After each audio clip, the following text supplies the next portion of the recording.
Emily, I didn't want it to come to this, but Sarah and I have decided to be together.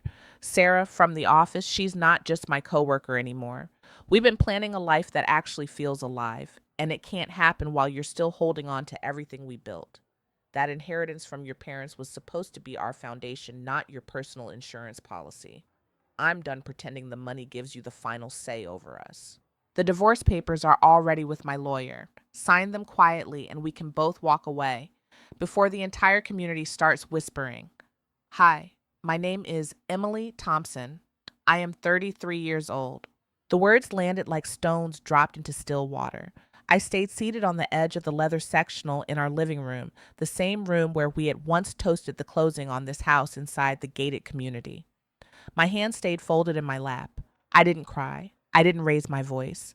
I simply watched my husband, David Reynolds, stand there in his pressed button down, the one he always wore for important conversations, and realized the man I had trusted with every financial document, every password, every promise about our future had just rewritten the ending without asking me. Have you ever sat across from the person you built your life with and heard them announce they're leaving, not because of some explosive fight, but because they've quietly chosen someone else and your shared money? Where exactly do you draw the line when loyalty stops feeling like love and starts feeling like a contract you never remember signing? I didn't answer him that night. I nodded once, stood up, and walked to the kitchen to pour a glass of water I didn't drink. David left for the office early the next morning without another word. The silence that followed felt louder than any slammed door. 2 days later, I drove to the small branch office of our family trust attorney on the other side of Charlotte. Mr. Ellison had handled my parents' estate for years. I asked for copies of every transfer and authorization tied to the inheritance they had left me, the one David and I had agreed would stay protected until we decided together how to use it for a future family or a business we both believed in. Mr. Ellison looked uncomfortable when he handed over the stack. Several large withdrawals had been authorized in the last 14 months. The signatures were mine, but I had never seen the paperwork. The amounts had gone to an LLC I didn't recognize. That evening, I sat at the kitchen island with the documents spread out under the pendant lights. My chest felt tight in a way that had nothing to do with anger and everything to do with the slow, cold realization that the man who once promised he would never let money come between us had been moving pieces while I was still believing we were on the same team. I called my closest friend Amanda Rivera, the only person outside our marriage who knew the full details of the inheritance. She listened without interrupting while I read the transfer dates out loud. When I finished, she was quiet for a long moment. Emily, she said finally, you need to check the gate logs and the security feeds from the community office. David's been using the guest parking near the back entrance at strange hours. I noticed it when I came over last month, but didn't want to say anything until I was sure. The next afternoon, I sat in the small security office with the community manager. She pulled up the footage from the dates that matched the largest transfers. The black and white clip showed David's car pulling in just after 10 at night. A woman I recognized immediately, Sarah Klein from his commercial real estate team, stepped out of the passenger side. They walked together toward the small conference building the HOA sometimes rented out for private meetings. They were holding hands. In the second clip, taken 3 weeks later, David was handing a folder to a man I didn't know. The timestamp matched another large withdrawal. I asked the manager to burn the clips to a drive. She did it without asking questions. I thanked her and left. That night I lay awake in the guest room. David hadn't come home. My mind kept circling back to every time he had told me the inheritance was our safety net and how patient he had been while I grieved my parents. Every time he had said we would decide together, the words had felt like love. Now they felt like careful preparation. I didn't confront him right away. Instead, I started copying every email, every calendar entry, every bank alert I could access without raising flags. I met Amanda for coffee at a quiet spot outside the gates and showed her what I had found. She didn't tell me what to do.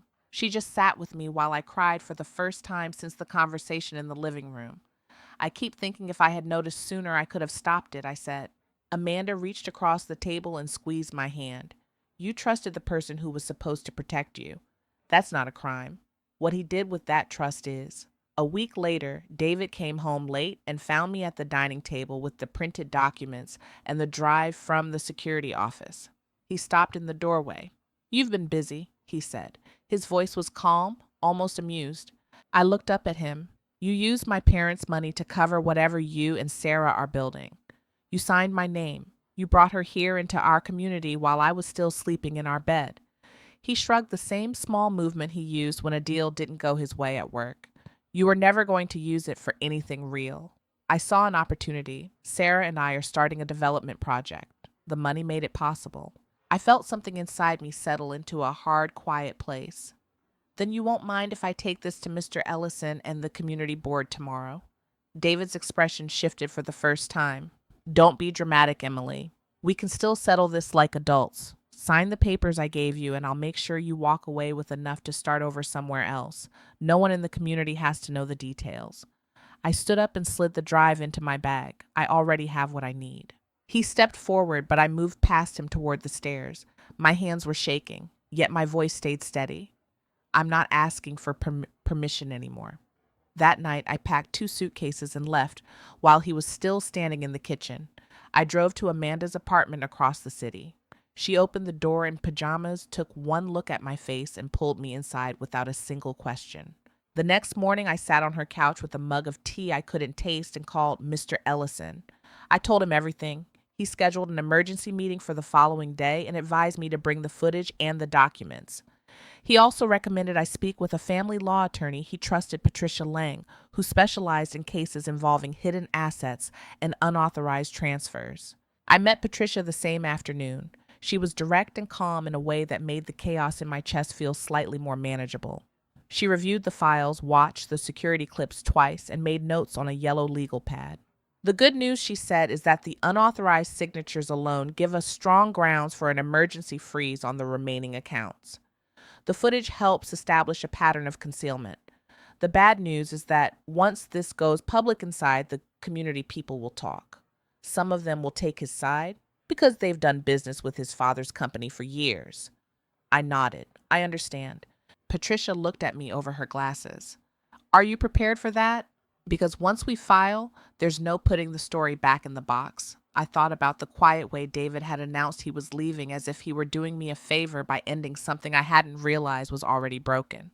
I thought about every time I'd stayed silent because I didn't want to make things difficult. "I'm prepared," I said. She slid a folder across the desk. "Then let's start with the emergency motion. We can have the accounts frozen by the end of the week." I left her office with a copy of the filing and a strange mix of fear and something that felt almost like relief. For the first time in years, I wasn't waiting for David to decide what our life would look like. I was choosing the next step myself. That evening, Amanda and I sat on her small balcony overlooking the city lights. She handed me a blanket even though the air was still warm. "You don't have to decide everything tonight," she said. "I know," I answered, "but I already decided the most important thing. I'm not going back to the version of me that waited for him to choose me." She clinked her glass against mine. "Then we'll figure out the rest one piece at a time." I looked out at the skyline and felt the first small crack of something new opening inside the heavy quiet that had lived in my chest for months. It wasn't triumph yet, it wasn't even peace, but it was movement. And for the first time since David had spoken those 4 sentences in our living room, I wasn't afraid of what came after. The next morning, I woke on Amanda's pull-out couch with my phone face down on the floor beside me. I had turned it off after the last text from my husband came through at 2 a.m. Another calm, reasonable message asking me to be reasonable and meet him at the house to sign the papers before things got ugly in front of the neighbors. I left it off while Amanda made coffee, and I showered in her small bathroom, trying to scrub away the feeling that my own skin no longer fit. By 9, I was sitting across from Patricia Lang again, this time with Amanda beside me for support. Patricia had already filed the emergency motion overnight. The accounts tied to the inheritance were frozen pending the hearing set for Friday morning. She slid a new stack of papers across her desk, bank records she had subpoenaed, showing a pattern I hadn't seen the night before. "Look at the receiving accounts," she said quietly. 3 of the larger transfers didn't stay in the LLC David created. They moved again within 48 hours to a company called Reynolds Development Partners. That's his father's old construction firm, the one that's been in the family for 30 years. I stared at the numbers until they blurred. My parents had worked their whole lives to leave me something solid. My husband had taken it and funneled it into the same family business everyone in our gated community respected like it was old money. I thought about every dinner party where his father had talked about building Charlotte from the ground up. The same man who had once told me I was lucky to have married into a family with real roots. Patricia tapped one of the pages. There's more. Reynolds Development Partners is currently under review by the county for a bid they won last year. The documents they submitted listed assets that don't match their public filings. If your inheritance was used to inflate those numbers, we're not just talking about marital assets anymore. We're talking about potential misrepresentation to the county. Amanda let out a low breath beside me. I didn't speak for a long minute. The betrayal wasn't only personal anymore, it was threaded through the same community I had tried so hard to belong to. That afternoon, my husband called Amanda's phone 3 times. She let it go to voicemail each time. When I finally listened to the messages in her kitchen, his voice was still measured still, the reasonable man everyone liked. Emily, this is getting out of hand. I spoke with my father this morning. He's willing to sit down with us and work something out privately so the whole neighborhood doesn't have to hear about our business. Call me back before 5, please. The please landed like a small, deliberate cut. He had never said please when he wanted something from me before. He had simply expected it. I didn't call back. Instead, I sat at Amanda's tiny kitchen table and wrote down every conversation I could remember where my husband had asked me to sign something just to keep things simple. Every time he had said the inheritance was too complicated for me to manage alone. My hands shook a little, but I kept writing until the page was full. By Wednesday, the freeze had taken effect. Patricia called to tell me my husband's lawyer had already filed a response, claiming the transfers were authorized and that I was emotionally unstable after my parents' deaths. She also mentioned that someone in the community management office had asked questions about why the accounts were locked. Word was starting to move. That evening, Amanda and I drove back through the gates to pick up a few more of my clothes and the rest of the financial files I had left in the home office. The security guard at the entrance gave me a long look but waved us through without comment. My husband's car wasn't in the driveway. We moved quickly, boxes in the trunk, when Amanda paused in the hallway. Emily, she said, voice low, there's an envelope on the counter with your name on it. It wasn't here when we left the other night. I opened it with careful fingers. Inside was a single printed page, another transfer authorization dated 2 days after I had left. My signature was at the bottom again, but this time the amount was larger and the destination was listed as a personal account in Sarah Klein's name. At the bottom in my husband's neat handwriting were 3 words: for his services rendered. Amanda took the page from my hand before I could read it a third time. We're giving this to Patricia tonight. I nodded, but the words on the page kept looping in my head. Services rendered. Like I had been an invoice he could settle and move on from. We were almost to the car when my mother-in-law's silver SUV pulled into the driveway behind us. She stepped out in her usual tennis skirt and sunglasses, the same polished version of herself she had always presented at community events. She didn't raise her voice. She never did. Emily, sweetheart, she said, walking toward us with her arms loosely crossed. David told us you've been staying with a friend. We've all been worried. Why don't you come inside and we can talk like adults instead of letting lawyers turn this into a spectacle? I looked at her and felt the last thread of the careful politeness I had maintained for years snap inside my chest. Your son used my parents' money to pay off problems in your family's company and then wrote my name on a transfer to his girlfriend. I'm not coming inside. Her mouth tightened, but her tone stayed soft. You're upset, I understand, but dragging the Reynolds name through the county offices isn't going to help anyone. We can still fix this quietly. Amanda stepped half in front of me, calm but firm. Mrs. Reynolds, Emily has a lawyer. If you want to talk, you can call Patricia Lang. My mother-in-law's eyes flicked to Amanda and back to me. For the first time, I saw a flash of something colder underneath the polished surface. I see you've already chosen your side. I hope you understand what that means for the people who actually live here. She turned and walked back to her SUV without another word. We drove out of the gates with the envelope on the seat between us. My hand stayed steady on the wheel, but my stomach felt like it had been hollowed out. That night, Patricia reviewed the new page and added it to the file. She told me the hearing on Friday would now include questions about possible fraud on top of the unauthorized transfers. She also warned me that once the county started looking at Reynolds Development Partners, the story would move beyond our divorce. People talk, she said, especially in a place where everyone knows everyone's business. Be ready for that. I was ready for the legal part. I wasn't ready for how fast the community turned.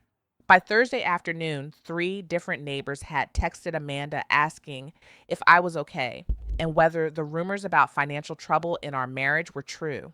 One of them, someone I had sat next to at every block party for 2 years, added that David had told a few people I was struggling with grief and making poor decisions. Amanda showed me the messages without comment. I read them once and handed the phone back. Friday morning, I wore the same navy blazer I had worn to my parents' memorial service. Patricia met me outside the courthouse. Amanda sat in the back row. My husband arrived with his father and his lawyer. He didn't look at me when we passed in the hallway. The hearing itself was short. The judge reviewed the emergency motion, the frozen accounts, and the new evidence of the forged signature on the transfer to Sarah Klein. My husband's lawyer argued that the documents were legitimate and that I had signed them willingly during a difficult period. Patricia simply played the security footage on a laptop the bailiff wheeled in. The room went quiet when the timestamp showed my husband and Sarah walking hand in hand toward the conference building at 10:17 at night. The judge ordered the accounts to remain frozen and scheduled a full hearing for the following month. She also referred the Reynolds Development Partners filings to the county for review. When we stood to leave, my husband finally looked at me. His expression wasn't angry. It was the same calm, slightly disappointed look he had worn the night he told me about Sarah. Outside the courthouse, Amanda hugged me hard enough that I felt my ribs press against hers. "You did the right thing," she said into my hair. I nodded against her shoulder, but the relief I expected didn't come. Instead, I felt the first real wave of something colder and quieter, the understanding that the life I had tried so hard to keep together had already been dismantled piece by piece while I was still calling it love. We were walking toward Amanda's car when my phone buzzed with a text from an unknown number. I almost didn't open it. When I did, there were only 2 lines. "You should have signed the papers when I asked. Now everyone gets to watch what happens next."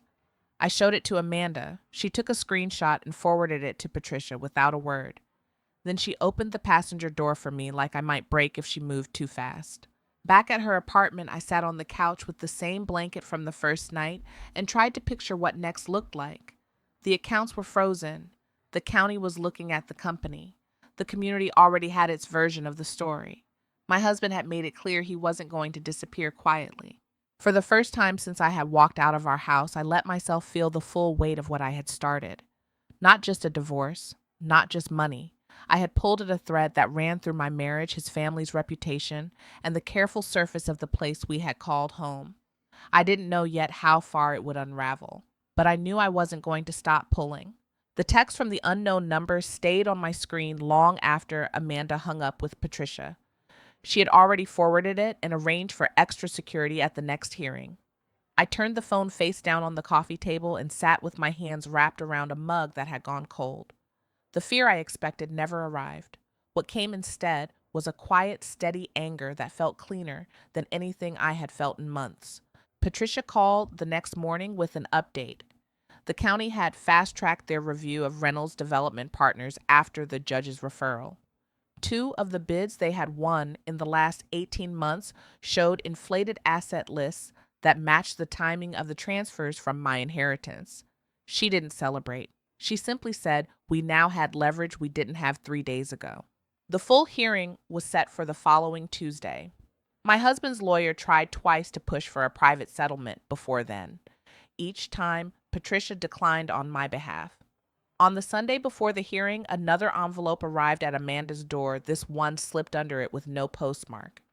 Inside was a single printed email chain, no signature, no explanation. The top message was from my husband to his father, dated 6 weeks before he told me about Sarah. It read, "She's still grieving. If we move the remaining funds into the development account now, she won't notice until after the divorce is final. We can call it a loan she authorized during the hard time. By then, the county contracts will be locked in and the family name stays clean." The second email from his father replied, "Do it. The girl was always temporary. Once the money's moved, we can let David handle the optics. Sarah's family has connections that will help with the next phase anyway. I read it twice. Then I handed it to Amanda without speaking. She took one look and said, "We're giving this to Patricia right now." That email became the last document that flipped everything. Tuesday morning, the courtroom was fuller than the emergency hearing. A few local reporters sat in the back. My mother in law sat beside my husband's father on the opposite side of the aisle. She didn't look at me when we entered. My husband stared straight ahead, his jaw tight in a way I had only seen once before when a deal he wanted had fallen through at the last minute. Patricia introduced the new email chain without fanfare. She played the security footage again, then laid out the timeline, the transfers, the forged signatures, the movement of funds into his father's company, and the explicit plan to treat me as temporary. The judge asked my husband directly if the emails were authentic. He didn't answer at first. His lawyer tried to object. The judge overruled it. When my husband finally spoke, his voice was low but steady. "They're taken out of context." Patricia stood. "Then perhaps Mr. Reynolds can explain the context in which he referred to his wife as temporary and discussed moving nearly $200,000 of her inheritance without her knowledge." The room stayed quiet while the judge reviewed the documents. When she looked up, her expression had changed.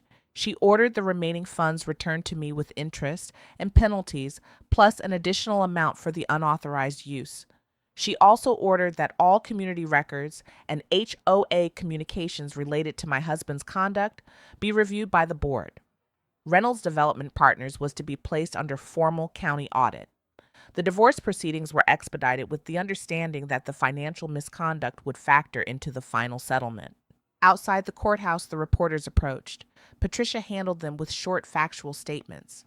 I stood a few steps behind her and let the sun warm my face. My husband walked past without looking at me. His father followed already on his phone. My mother-in-law paused for half a second, met my eyes, and gave the smallest nod before turning away. It wasn't an apology. It was acknowledgement that the story they had controlled for years had slipped out of their hands. The community board met that same week. By Friday, the Gated Neighborhood's private newsletter carried a short notice that David Reynolds had been asked to step back from several volunteer positions pending the county review. The language was careful, but everyone understood what it meant. Two of the neighbors who had texted Amanda asking if I was okay now sent messages saying they were sorry for what I was going through. I didn't answer either of them. Amanda helped me move into a small apartment on the other side of the city the following weekend. It had 2 bedrooms, one of which I turned into a workspace. I used part of the recovered funds to set up a small scholarship in my parents' names for students studying environmental planning, the field my mother had loved. It wasn't grand. It was something that felt like mine. My husband tried to reach me once more through his lawyer with a request for a private conversation to clear the air. Patricia replied on my behalf that all future communication would go through her. I blocked his number and his family's numbers the same day. The quiet that followed wasn't empty. It was space I hadn't realized I had been missing. 3 months later, the county audit concluded that Reynolds Development Partners had submitted misleading information on at least 2 projects.